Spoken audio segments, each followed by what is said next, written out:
Hello, my name is Katie Taylor. I am a certified child life specialist, and I am so happy that you're here. If you're joining us for the first time today, this is a little bit of a different episode for you. I'm going rogue, as they call it, but inspiration struck, so I had to bite. If you're normally joining us to hear child life stories from the field, or you are very interested in hearing a parent perspective of what having a child with an illness or a diagnosis or a disease or a surgery is like, don't worry, we will get back to those episodes. So just full disclosure, this isn't our normal thing. Hello, my friends. This episode is going to be a little bit different. It is actually just a compilation of some of the thoughts I had when inspiration struck, much as it does when you remove yourself from a situation and you're walking and you're either listening to a podcast or you're alone with your thoughts or you're listening to music and you have that aha moment. Well, this is an aha moment for me that I wanted to share with you because it has greatly impacted my mindset and how I'm moving forward. And it directly applies to child life specialists, it directly applies to child life students, and it directly applies to parents. So stay tuned for this short and sweet random episode. I hope you enjoy it. Then get back on socials and please tell me what your thoughts and what your comments are about my new mindset. And full disclosure, I don't think I pronounced Reshma's name correctly while I was recording this, so I want to go back through and make sure I enunciate correctly that her name is Reshma Saujani, and she is the CEO of Girls Who Code. She is also author of the book, Brave, Not Perfect. Listening to podcasts outside of your genre of your work or hobby is a really amazing way to reflect on outside factors and how they can change your internal experience. And here's what I'm talking about. I just had a profound moment where I was listening to Reshma, who is the CEO of Girls Who Code. And she was interviewed on a podcast called The Diary of a CEO that I really enjoy. And she was talking, I had no idea what I was going to learn from this female entrepreneur of Girls Who Code, right? Science, informatics, building this billion-dollar corporation teaching millions of girls to code. What does that have to do with me and Child Life on Call?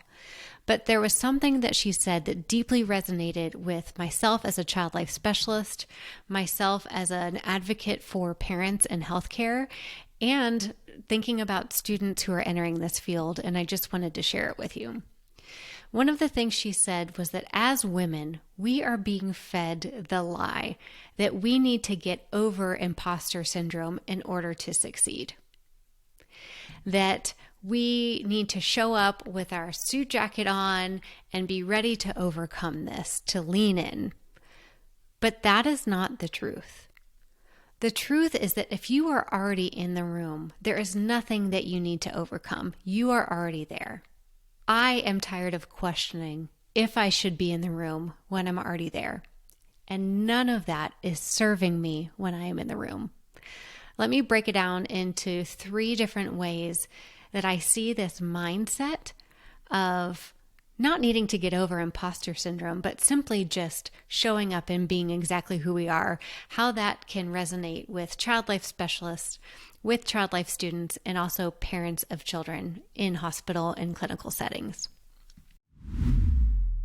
As a child life specialist, I have felt so lucky sometimes to just be in the room, to be invited to the procedure, to be included in the assessment, to be invited to psychosocial care rounds, to be in these boardrooms perhaps where we're making big decisions for the hospitals.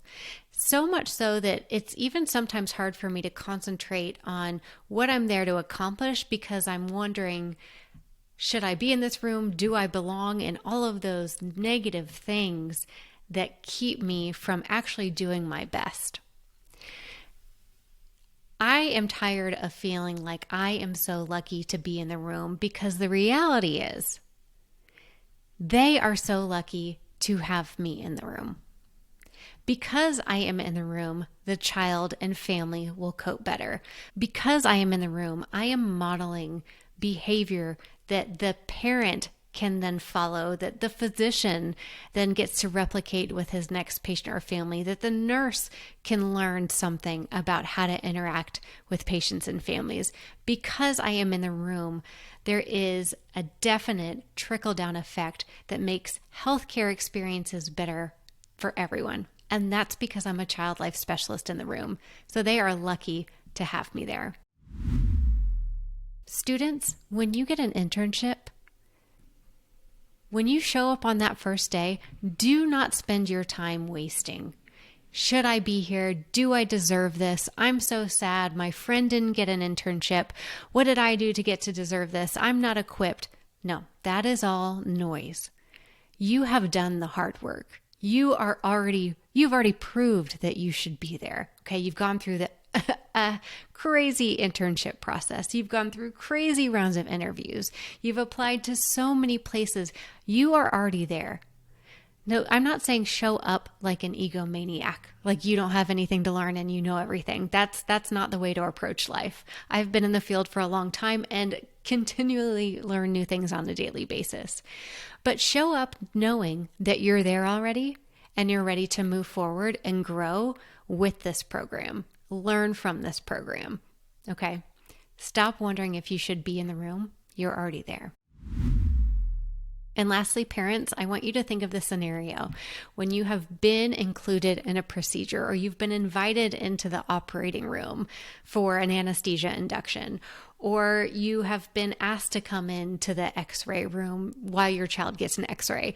And you can have those feelings of, oh, wow, I'm here. Okay, I don't know what to do. I don't know where to stand. Look, that is just a tiny part of the process of learning where to stand and the protocol for how things work. Don't feel lucky to be in the room. Recognize that the room is lucky to have you in it. You know every delicate detail about your child.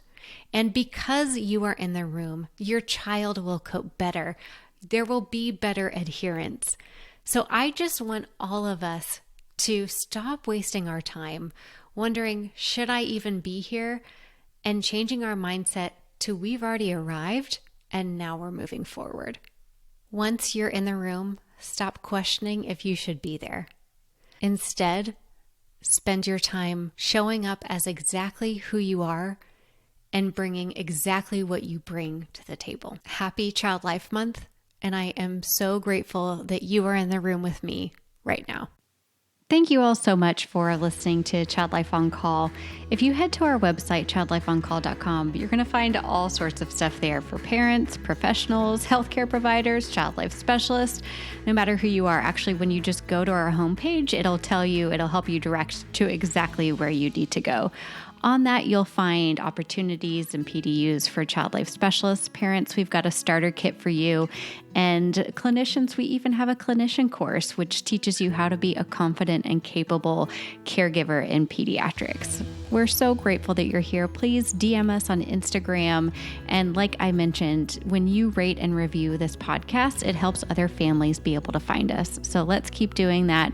And I will see you again here next week.